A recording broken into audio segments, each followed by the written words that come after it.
We got a pretty solid look at Avowed during the Xbox Developer Direct this year, and it is still remaining one of the more controversial titles that have been shown off for the Xbox lineup.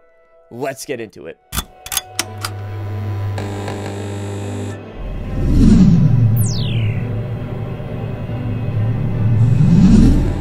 How is it going, everybody? My name is DeMarco, and today we're going to be diving into the Avowed showcase specifically. I have my live reactions on the channel you can check out if you are interested, and we're going to be speaking to what I liked about it, what I didn't like, addressing some of the more differentiating takes that people have had about this game. Some people like it, some people don't, and admittedly speaking, I understand all the different perspectives. The two major complaints I keep seeing, one is on the visual side of things, the other is on the combat side of things. I will say I do have my own hesitations and concerns about the game. Overall, I walked away positive about Avowed, but the combat specifically I don't think was shown off in the best light, and we're going to dive into why later on in this video. The other hesitation comes from the overall choice and consequence in the game. We know it's going to be a big emphasis for Avowed, but what we were shown didn't really convince me that they're doing it on a larger scale than what we've seen before or more impressive than other RPGs. We all know that choice and consequence is the bread and butter of an Obsidian RPG. They spoke to this a little bit, saying when you make a decision, the consequence doesn't just end when the quest is over. They mentioned that you make your decision, you can go back to the town, and then the town will actually be different or changed based on what you've done. So that's music to my ears, knowing that the world evolves around the things that you do. And that ties back to some really traditional Tim Cain philosophy, who, if you don't know, he was the creator of Fallout. He's no longer there. I know that he's assisting with the Outer Worlds 2. He's acting as a consultant. I don't know if he's involved with Avowed as a consultant as well, but it's nice to see that philosophy still remains. Yet I need to see a little bit more in the future, some of the ways that the world does react. It's one thing to say that the town changes, but does that mean there's now one single NPC walking around versus not being there? Versus, because the NPC is there, now you get opened up to new quests. But what type of quests are they? Are they just simple fetch quests, or are they something more meaningful where the NPC that goes back to town might actually try to start a little bit of a revolt, try to change the political leadership in the town, change the allegiance of the faction that rules over it? Something more dramatic of that nature. Those are where your choices start to get more meaningful, and it all started from that one branching point of just whether or not the NPC goes back to town. Is it asking a lot? 100%. Is it also a factor that I think would bring this game from a 9 to a 10? 1000%. Alright, let's dive into visuals. Visuals and graphics for Avowed, one of the more controversial sides of the game. One of the more divisive, I should say, amongst players. I do think we need to be honest with ourselves. I don't think anybody can honestly look at this game and say it's outright bad. I know that some people will. Objectively speaking, the visuals look good. I do feel it falls down to a matter of personal preference. You can like it, you can not like it. You're not wrong, and you're entitled to that opinion. It does have a more clean, almost Pixar-like look, and that's reinforced by the 10+ rating that the game does have. So overall, there is this more childlike tone and appearance to it. One line of dialogue that really emphasizes this that stood out to me was a private being called a dumb baby. What did he tell you? That Captain Ruwiki was sick? That I was paranoid? That I was a dumb baby?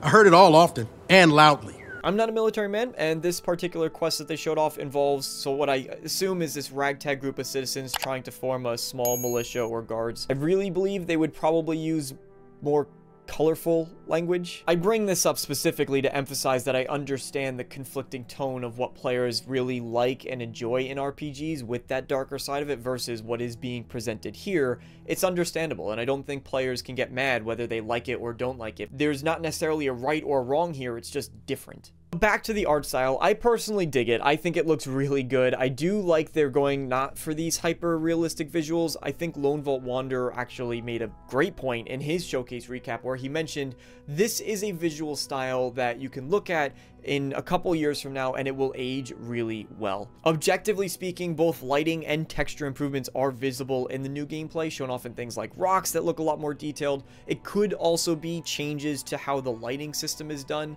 that highlights the detail and the texture in a much better way, because most notably, I found shadows stood out significantly more. You could see some texture improvements with our good friend this plagued bear here, and the texture on his fur, which looks a lot better. These two shots in particular, I think, do a great job of highlighting some of the differences. There are drastic changes in the lighting and the time of day, and it's not a one-to-one comparison. I completely understand that. Different time of day, different environment, but even like the sword, for example, you can see on the guard in the original, there's 0 reflections. You could cut this sword out, put it over a screenshot of the Elder Scrolls Oblivion, and it would actually look as though it belongs there. But here in the newer version, it's reflective. That metallic texture is really coming through. The lighting complements it. So all around, objective improvements to the visuals. Things like trees as well, again, not a one-to-one comparison, it's not apples to apples, but in the old trailer, they look more flat, a bit like paper straws almost, versus here, you can see the bark, the texture, the detail much better.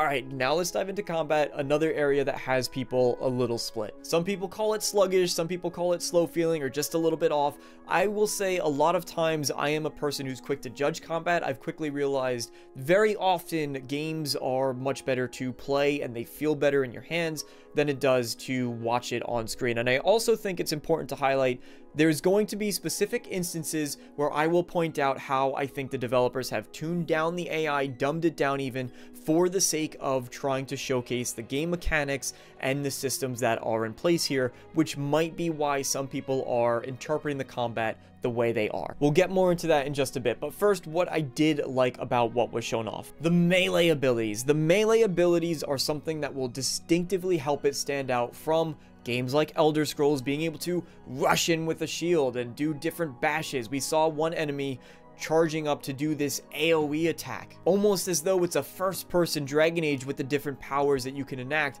And I liked that. It makes it feel much more interesting than just swinging your sword at whatever is standing in front of you, blocking every once in a while. Add on to that with things like the parry system and timed blocks, make it feel even more dynamic. Layer that even further with the ability to instantaneously change your loadouts during combat, so you can switch between dual-wielding pistols to a wand and a flintlock to using a sword and shield, and then cast spells in the middle of all of that. And then finally, the emphasis that's put on crowd control that is here, being able to entangle enemies or freeze them, putting them in these different debuff states to take advantage and manipulate the flow of battle. And most importantly, it's so important, this one to me, difficulty in encounters not being done because enemies get additional health or they do more damage to you and you do less damage to them, but creating difficult encounters because of the varied enemy types. And Obsidian specifically showed off you'll have support enemies that will heal their allies, probably buff them up a little bit as well, I'd like to imagine. You'll have enemies that are more aggressive and will rush you, more defensive ones that will stand back and block. Mix and match all of this and you get a much more dynamic and flowy combat that starts to feel really good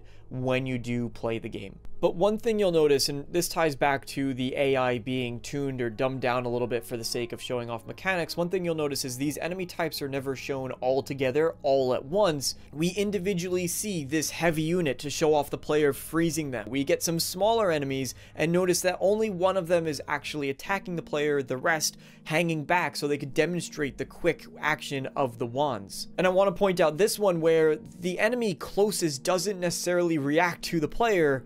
I don't think this is because of bad AI, I just think this is because they tuned the demo for the demo. Now that we've seen the mechanics, now that we understand how it works and the general flow, the next time Avowed gets showed off, we need to see all of these elements being brought together into one cohesive experience. The dialogue was hardly shown off at all. We didn't get really a great glimpse into how skills might impact that and how it really flows during conversations. We did see that your companions will, like in the Outer Worlds, chime up during dialogue, offer their opinions and their takes, which I was happy to spot that. And then the RPG side of things that involve leveling up, customizing your character, building out your loadouts, while that was mentioned, we didn't see any of that. Choosing skills, none of that in action. So that is the aspects that I'm hoping will be shown off in greater detail during future showcases of Avowed. It's what I think it needs. And I believe a lot of players, and I've seen this in discussions, that a lot of players would actually be willing to overlook some of the grievances they have about Avowed so far, or some of the concerns, if they realize that the RPG side and some of the other things I mentioned really stand out. Now, there was limited time during the showcase itself, so to cram in all of these elements into that small time slot would have been a lot, and they really would not have given dedicated attention to any one thing. I'm not holding any of it against the game, I'm just saying these are the next steps that we need to see from it. As a whole, I like what I've seen from Avowed. I walked away pretty happy with the showcase. There's still more that I need to know about. There's still more questions that I have, specifically that RPG side of things and how extensive are the consequences, because that didn't really come through to me, at least this time around. I can speak for me personally, I am thoroughly excited to see more of Avowed, but I will be following this one closely. I'm looking forward to more of it. Let me know your thoughts down in the comment section below on Avowed. Thank you all so much for watching. I hope you enjoyed, and I hope to see all you dudes next time. So long, everybody.